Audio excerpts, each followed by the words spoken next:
John and I are on a long summer van journey. So far, we've visited family, celebrated birthdays and graduations, hiked, biked, kayaked, spent a day at the hospital. Oh God, it was so gross. And made our plans on the fly. This week, we join a viewer at the Van Expo near Portland, Oregon. Then it will be nothing but waterfalls. But first, it's a beautiful morning out here. I don't see any smoke just now, but we'll probably see it later. Okay, it's 49 degrees outside. We got lots to do today. We got to do laundry, do some banking, grocery store. Oh, got to go to the bakery in Madras? No, it won't be there on a Friday, unless we spend the night short of Madras, which is possible because you're not supposed to have pastries anyway. You're not supposed to have pastries. You should be. I could eat anything I want. You're the one that spent the day at the hospital. It was fun.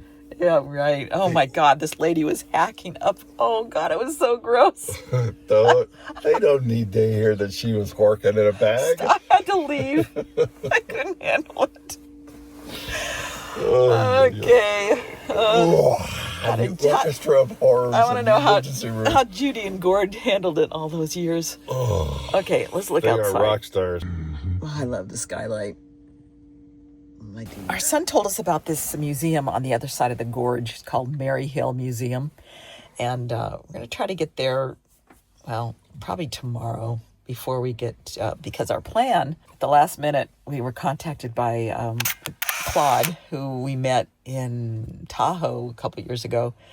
And there's an adventure van expo in St. Helens, just north of Portland. And so we've booked that, and we will stay there for the Friday, Saturday night so we can see our friends on Sunday morning in Vancouver. That's the plan. So let's start to execute, John.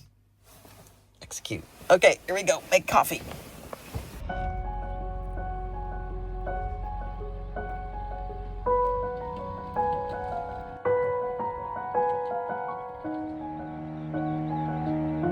It was a great, quiet night, good sleep. It's going to be a cool down today and tomorrow. It's supposed to rain on Saturday.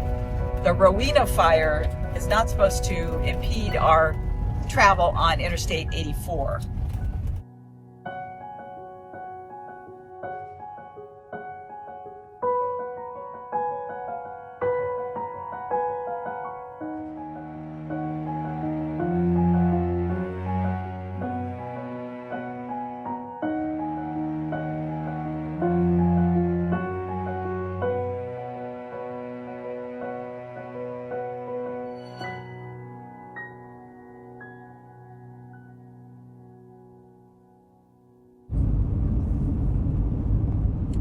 See how long this line is.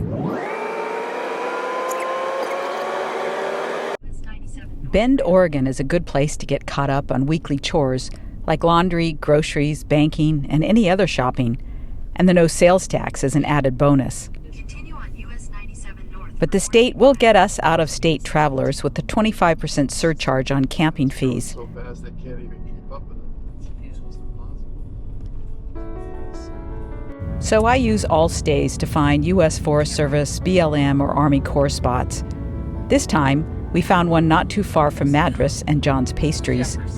Haystack Reservoir has 2 campgrounds.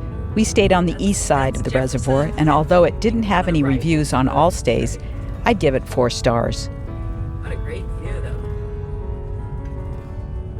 You can see it yet. The quail. Okay, required to use fee, recreation passes, not valid. What a great spot, and look at the view of Mount Jefferson.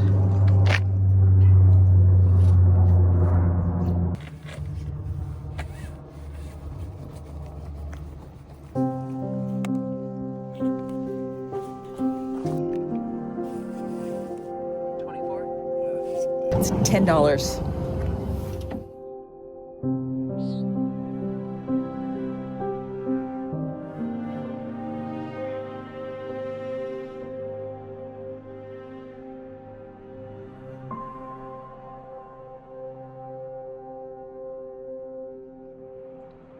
a storm coming.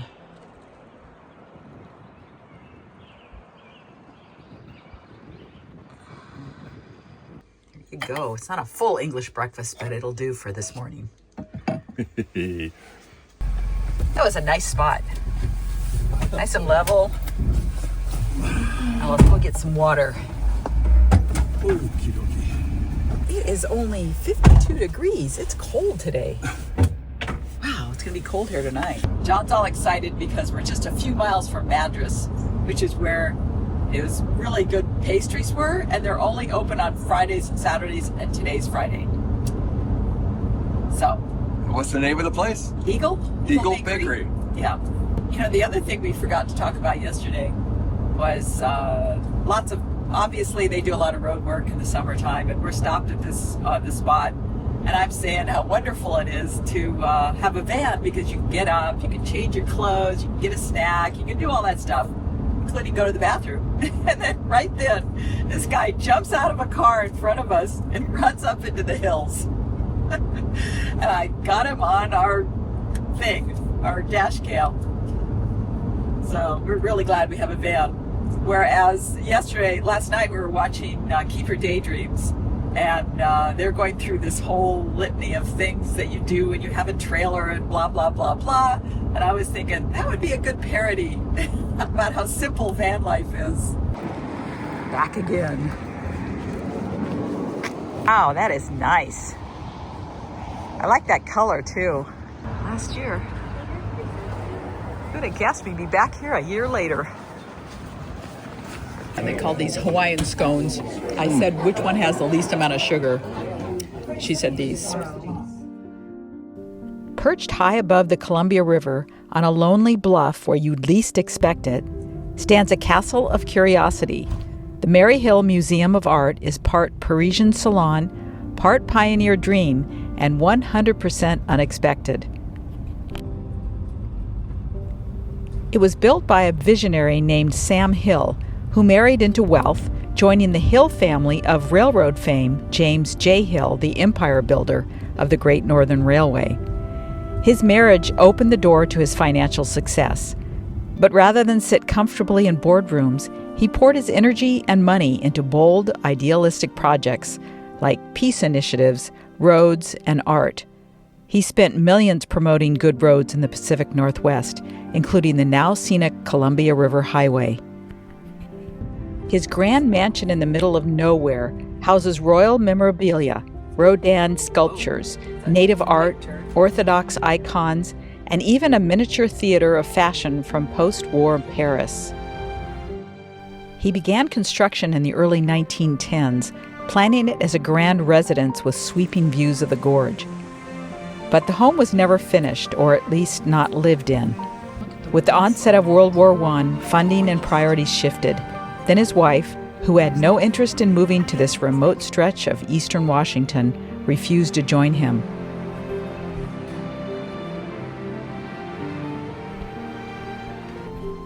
If I had to choose a favorite exhibit, it would perhaps be this post-World War II French haute couture fashion display called Théâtre de la Mode. Created at 1/3 scale due to supply shortages, it was intended to raise funds for war survivors and to revive the fashion industry.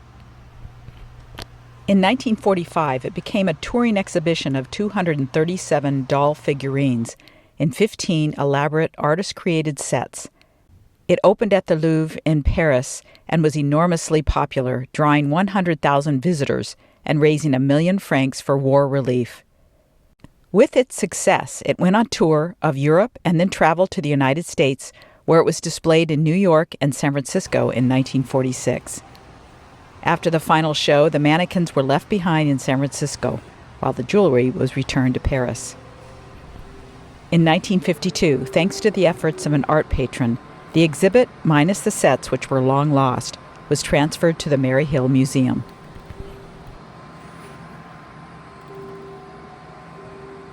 Bonaparte, and then, I don't know, George Washington, Franklin, I don't know who that is.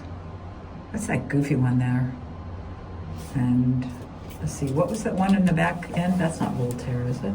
Yeah, that's Voltaire, right?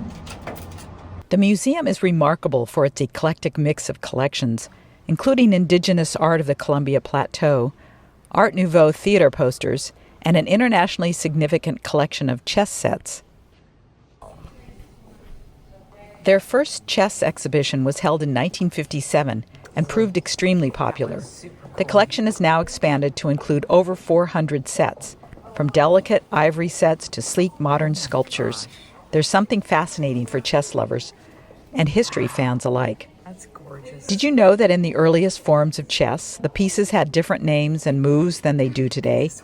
The rook was originally called a chariot, the knight a horse, the bishop an elephant, and the queen a counselor. And some of the pieces moved differently. When the game spread to Europe, the pieces were renamed and their powers gradually changed. Most dramatically, the queen, who became the most powerful piece on the board during the late Middle Ages. It's so cool.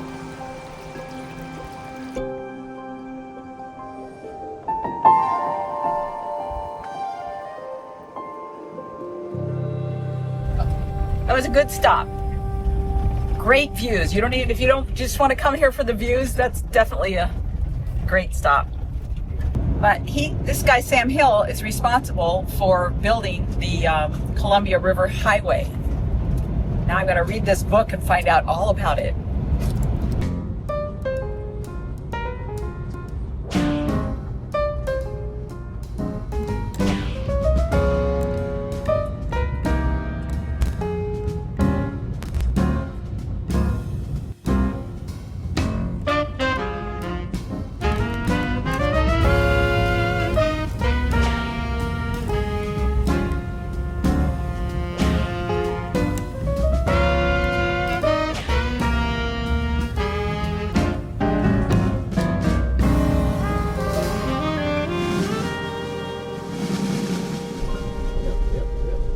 We're gonna probably go all the way down. I don't know. Work. Go work.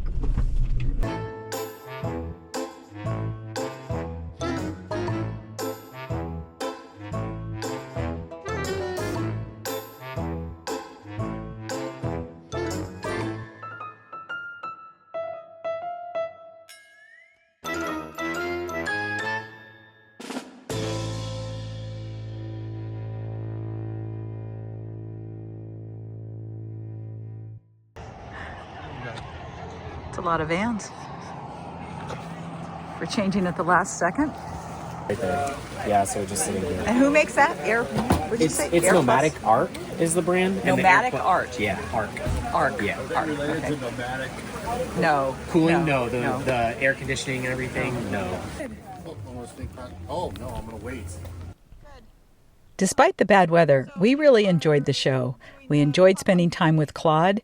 We also appreciated that the crowds were down because of the rain, and that meant that vendors could spend much more time talking with you. So that's going to be a microwave, convection, and... No. We have solar there. Sean, I can't remember. I don't think I shared with you guys where we were. We're at the Adventure Van Expo in north of Portland, St. Helens. I pull my sleeve. And it rained all day. It's still raining, but the good thing is hardly anybody here.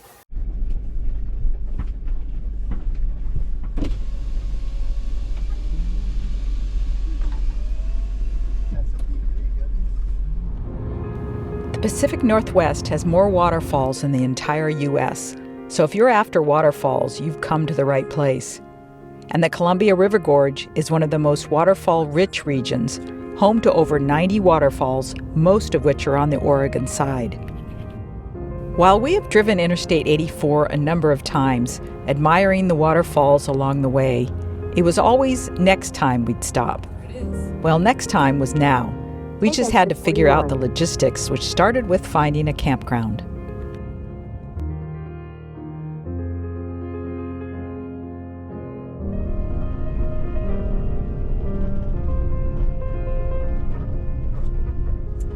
U.S. Forest Service.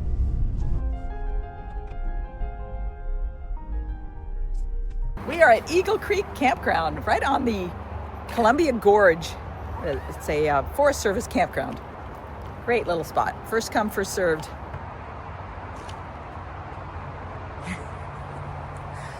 Want to go? We can even see the river from here. Jump for the Poison Oak. Yeah, we're right there. It's 15/750, and we're over there. Number 1 is right there, so we're right there. Maybe it keeps the rain out. Oh no, you can use it to shove this in. Oh, very clever. It's raspberries. Look at that. All over. Oh yeah, they're all over. It's getting late in the day, but we're gonna try out this Eagle Creek Trail from the campground. I think that's the bridge we go across right there. The Eagle Creek Trail to Tunnel Falls is considered one of the most scenic and thrilling waterfall hikes in the region. We were not looking for a 12-mile hike with 1,600 feet of elevation gain this late in the day. We were just out to get in a few miles. However, I would love to return and give it a try.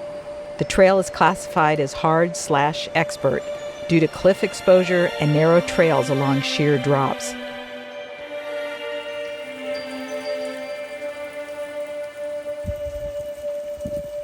You pass several falls along the way, but the real payoff is Tunnel Falls, with a dramatic 172-foot waterfall with a tunnel carved behind the falls along a ledge bolted with cables.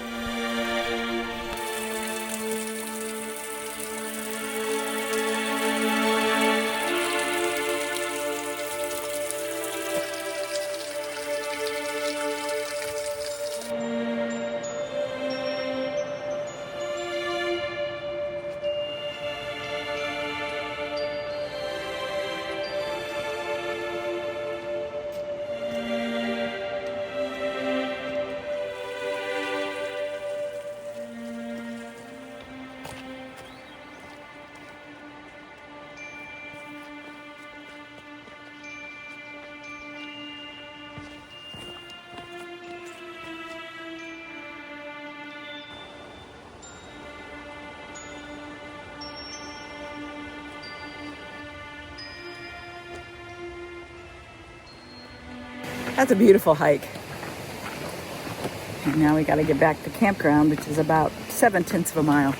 Another structure built by the CCC, 1936. Wow.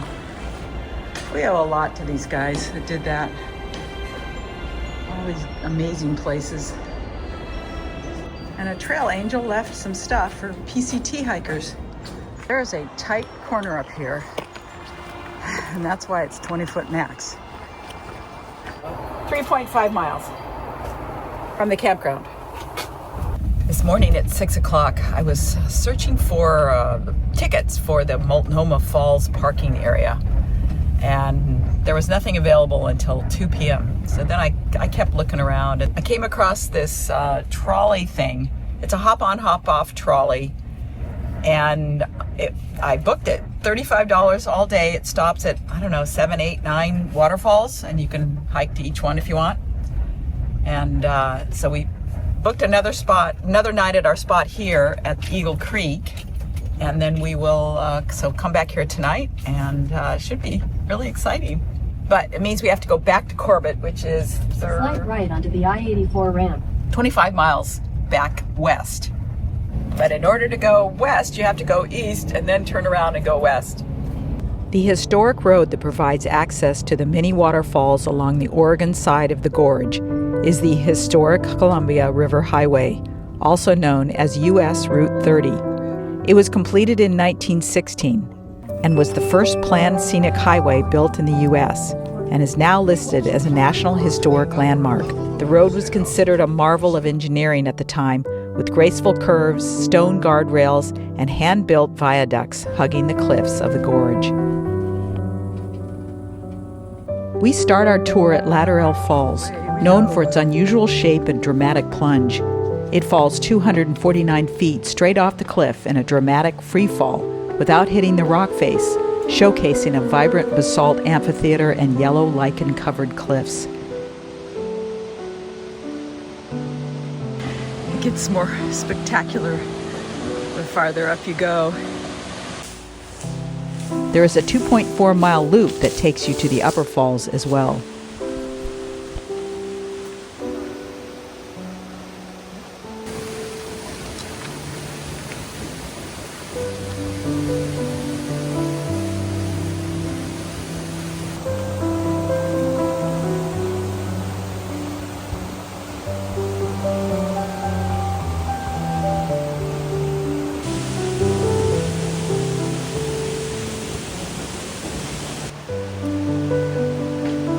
What a great way to spend the day waterfall chasing. And what a waterfall.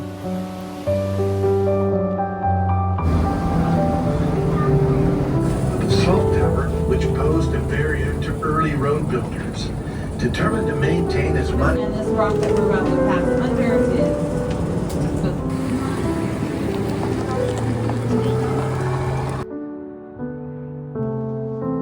This little boy on the trail, he's probably 3 or 4. He said, he's walking by and he says, "Are you a grandma?" That was such a cute question. I wish I'd had a better answer for him. Like, yes, it's the best thing in the world. Did that little boy ask you if you were a grandpa?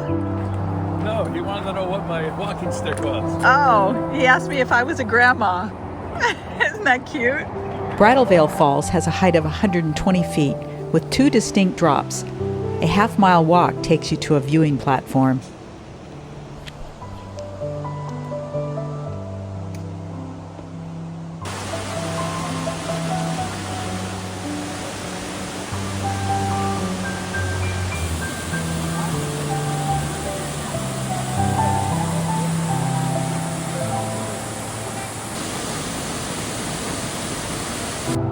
Wow, what a great view.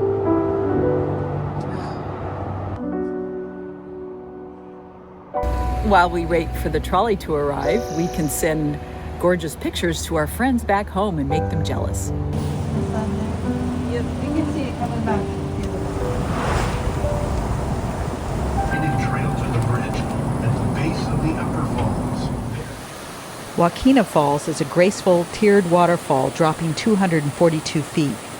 It's an easy walk to a viewpoint and not far from Multnomah via a short and longer trail. The strenuous hike will take you to Fairy Falls, Ecola Falls, and Weisendanger Falls. So I'm going to go from here, past Fairy Falls, and then there, and back.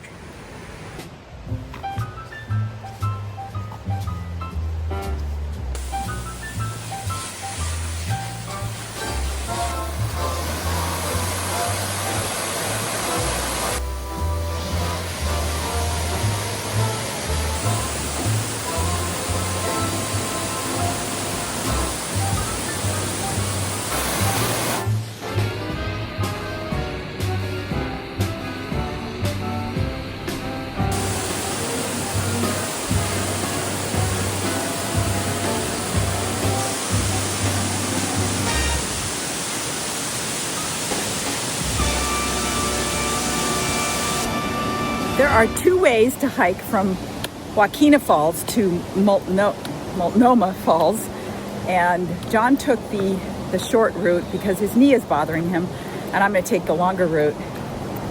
And actually the longer route, you want to at least take that part way up so you can see the upper falls. Most people stay down below. I don't think they know that they can do that.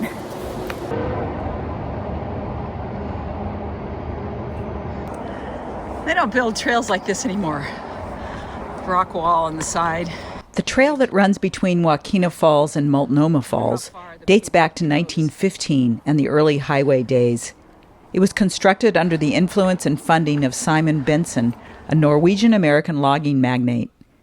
Benson donated 1,400 acres along with funding for a paved footbridge called Benson Bridge, which was built by Italian stonemasons.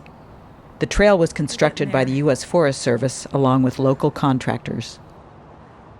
I think we're getting close to Fairy Falls. This had to have been a hard trail to build. It's just on the face of this basalt. Amazing. I have a long way to go. I am here. This is where the pavement ends. Looking at trail number 420. Here we go.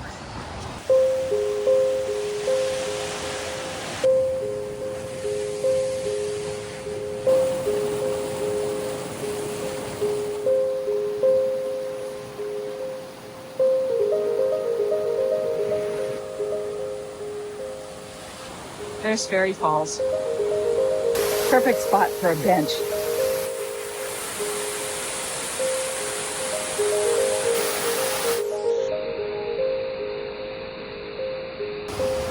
Wow.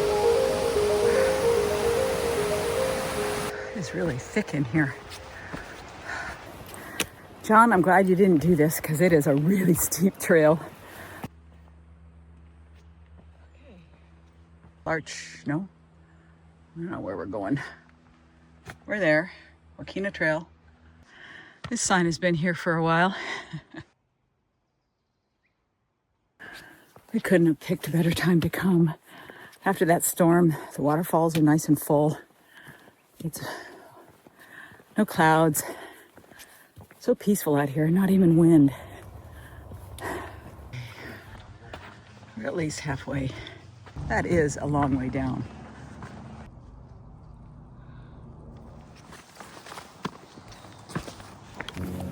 Now I can pick up some speed. We've climbed over 1,000 feet, and now it's mostly downhill.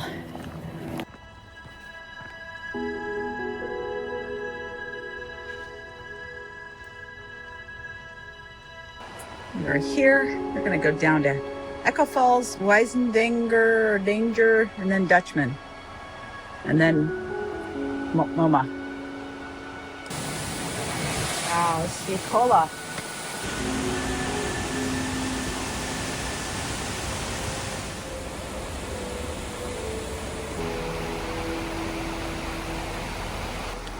What a cool overhang this is.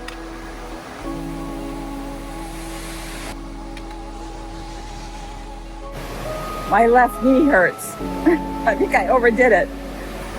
This rocky surface is terrible to walk on.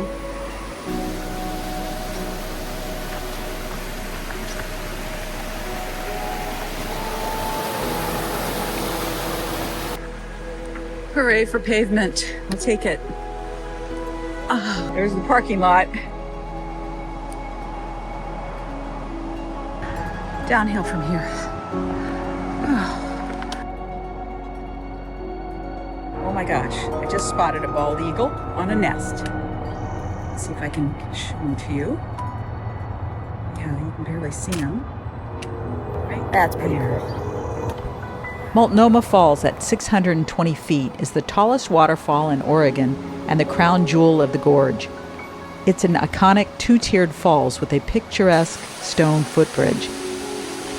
According to Native American legends, Multnomah Falls was created when a young woman sacrificed herself to appease the Great Spirit and save her tribe from a deadly illness.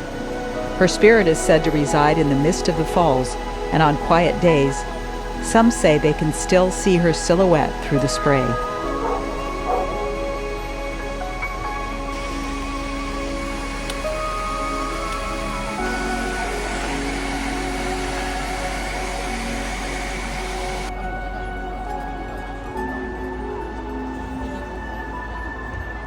Rode into the basalt, it gradually cut the gorge for about 1 By now, we're pretty exhausted, but there are 2 more falls along the trolley route. Horsetail, a 176-foot falls that's right off the highway. I'm pretty sure we didn't get off. And finally, Ellowa Falls, 213 feet, with a towering single plunge into a dramatic amphitheater of mossy basalt.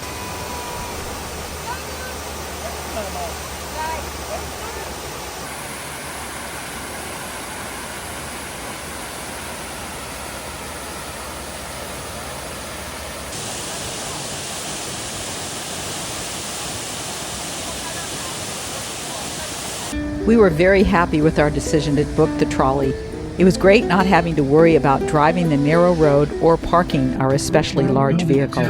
The first trolley starts at 9, and I recommend you book it because we were barely able to get it all in before the last ride. They don't move over this way.